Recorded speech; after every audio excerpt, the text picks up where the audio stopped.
taking a look at how we can build a control rig like this, where we can choose like how many control points we need. And this is quite a useful technique. I mean, you can apply this to so many different things. And I mean, one of the great things about this is you have so much control. You can precisely like place and manipulate your mesh to wherever you like. At the same time, you could pop on, say, maybe a vibrate tag onto this and just create some random motion. Maybe this slightly moving around. So we're going to be taking a look at how we could initially set this up. So positioning the nulls, just making them like more accessible, so we can select them easy. Looking at selection objects, looking at freeze transformations, and just going over maybe like some of the simpler ways of setting this up, and some of the alternative ways by using XPresso. Okay, so what you'll see me do here is if I double click on here, we can select all these objects, and then we just want to go to, where is it? So select all these objects, and if we hold down Shift C and we type in reset PSR, this will reset the position, scale and rotation of all those points. And because we've frozen transformations on this as well, they kind of reset to the original point, and we want them to they almost zero out in their own positions. Okay, but we'll take a look at that later on. So if I just switch these off, the first thing we need to do is just create a very simple spline. So you can do that, in a few different ways. One of the ways might be to use a rectangle, delete the points. But when you do this, just bear in mind when this gets converted down. So take a rectangle, delete 2 of the points here, but just make sure that you uncheck this box here which says close spline. If not, you'll get duplicate points in the same place. Okay, so you can do it that way. Another method might be to pull in a helix, set the orientation to ZY, I think, or maybe XZ. Yep, that one. And we'll just zero out the start radius and the end radius. And there you go, you've got a perfectly straight line there. And then you can just start subdividing points here on this. So one of the ways to do that would be to, once we've got this, is to the subdivisions here. We can either subdivide here if we want to choose how many we need. So let's just put in, say, 5, and then when we convert this down, we should have 5 points on the spline. 2, 3, 4. Okay, we've got quite a few more.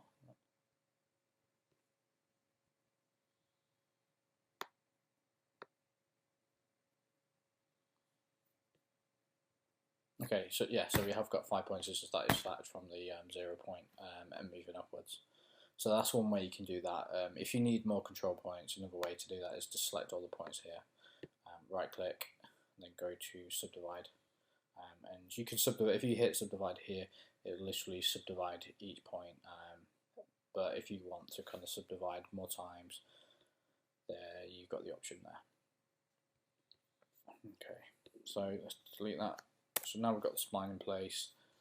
We want to create some nulls. So if we pull in a regular null into the scene, you can see in the object manager here, or in the attribute manager, you've got all these different options here. So with the null selected, you might want to just change that and rename that to control or something more, easier to recognize. But if we select this, we can change the display mode here to anything you like. So from circle to square, choose whatever you like. For this example, I've just chosen circle, and then what I've done is just increase the radius here, just so it's slightly bigger. And also, if you go into basic, you can go to use color, switch that on, and then just choose whatever color you like. So you can arrange, different types of controls with different colors. Maybe the left side of your model, one color, the right side the other color. It's completely up to you. Pick and choose whatever you want. I'd pick something quite bright that contrasts, against the grey in the background. So you can do that quite easily like this. So when we select off, we have this in green. Okay, so now you know how to do that. It's very, very simple. We can start taking a look at how we can like duplicate these points. So you might want to go into like one of the orthographic views and then duplicate these nulls a whole bunch of times, switch on your snapping and just snap into the place of the grid points. Or you could switch on 3D snapping, and once you have your subdivided points, you can move the nulls and they should snap into place. As you move each one of these, you'll be able to snap to the exact point. Because you want these to be very, very accurate, you want this to be in exactly the same position as the point for when we link these up. That's one way to do that. If you had lots of these to do, or you wanted to kind of do it more of an automatic way, or use XPresso to do this, a quick way to do this was, I mean, if you look at this X group, all this X group here is repositioning all of these controls here to the individual points on the spline. So we have hierarchy objects, and when we drop this in, by default, if the XPresso tag is placed on, say, the null, that's control, what's kind of containing all the objects that we're going to kind of go through using hierarchy. By default, it'll kind of traverse down this path. So you can see when we click on the hierarchy node here, we've got start path down, so that basically just moves down one, and then iteration path is next. So just iterates onto the next one, all the way through to the end. Then we use the object index node here. So you can find these quite easily going into new node, XPresso.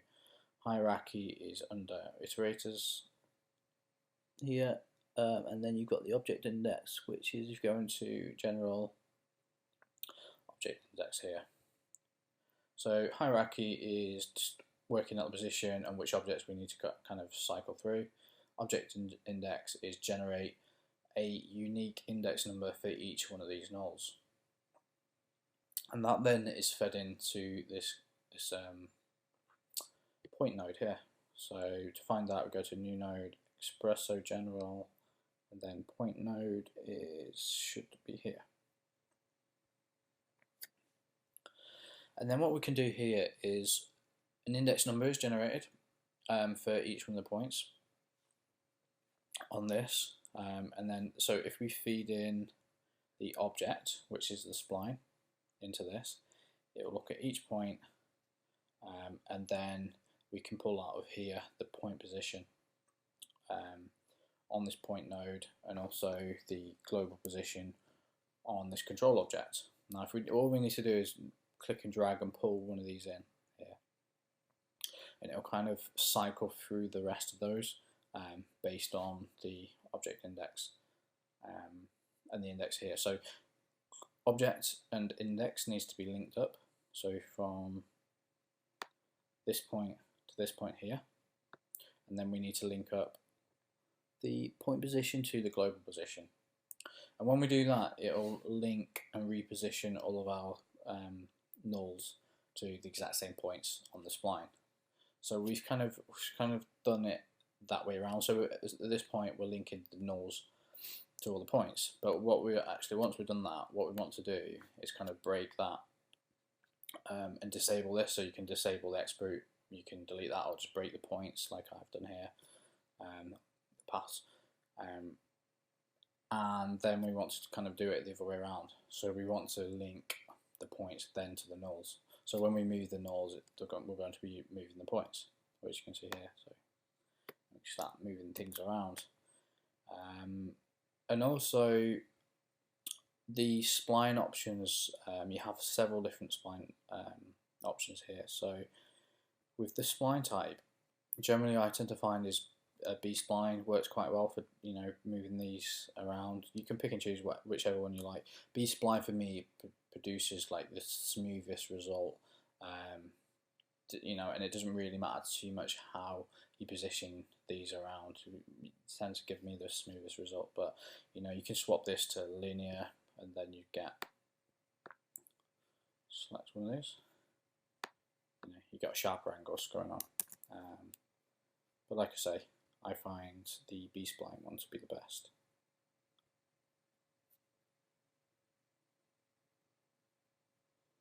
Okay, and also you can change your adaptive, use any of these modes you want. This will just define the amount of detail placed on the spline and how smooth it is. Okay, so this is the basics of the rig really. So we've got a spline in place here, and we're going to be just take a quick look at how the XPresso works with this. So again, we're using a very similar technique, but we're just kind of doing it the opposite way around. So using the hierarchy object. So if you select this, you can see that's pointing to controls. Yeah. So the same position because the XPresso tag is placed here, and then it's going down to the object index to give us, index numbers for each one of these. And again, what we're doing here is an index number is being generated. It's being placed into the point index onto this. We're then finding the position. So, but before we're doing that, we're linking the instance into the global position of the control. So essentially what it's doing is finding the position of the control, or the first control, let's just say, and then it's moving the point position to the same position of that control. And again, we're referencing, that spline objects through this port. And that's all you need really, and that happens then for each one of these controls through the use of iteration through the hierarchy and the object index. So that's great on its own, but this becomes really powerful when you start to apply deformers. So we can do things like create a really complex mesh if we needed to. For this example, I've just put in a cylinder here, but then if we want to use spline wrap, we can essentially spline wrap any mesh to this control rig, and then that gives us complete control again over this. So we can manipulate anything. You could quite easily, if you want to kind of, this could be rope spinning around in 3D space, tying a knot, anything that's very precise. This is a really good technique for kind of doing those types of animations. So you can see one of the things I've done here is I've created a selection object, and that works by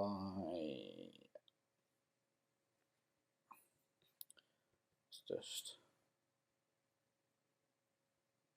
okay. If we go into coordinates, let's zero that out, and you can see when I click on each one of these, all their coordinates 0, 0, 0 for each one. Now this is really useful for like when you get, say you start animating this and you got so far, you didn't like the results, and you just want to go back to that 0 position, or maybe you're just creating something that wants to loop and go back to the original position. It's going to be quite difficult to kind of reset everything.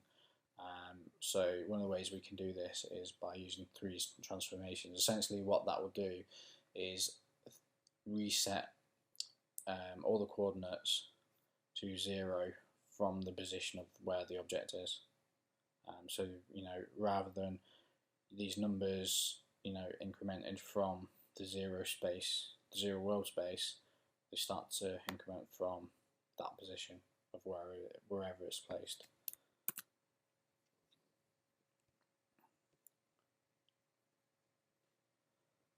Okay, and we can create one of these selection objects here. Is if we select all of our controls here, and then we go to tools, so we select selection filter, and then we go create selection object, and it creates us a selection object here. And if we look in the object tab, we can add and remove all the select objects here. If we hit this, this will restore the selection, as you can see there. But we don't need two of these. But one of the really useful things about this is we can pull this into the interface. So we can just pick it and drag it, place it here. And that makes it really, really easy for us to kind of just double click this. And you might want to do this for just, you know, sets of controls as well, and have multiple different versions of these, just so you can really, really quickly access these.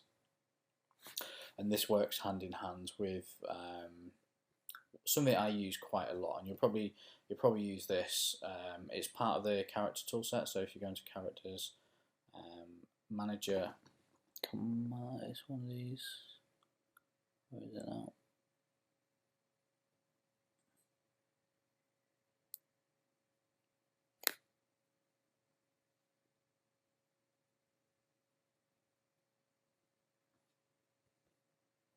It probably helps if I select an object.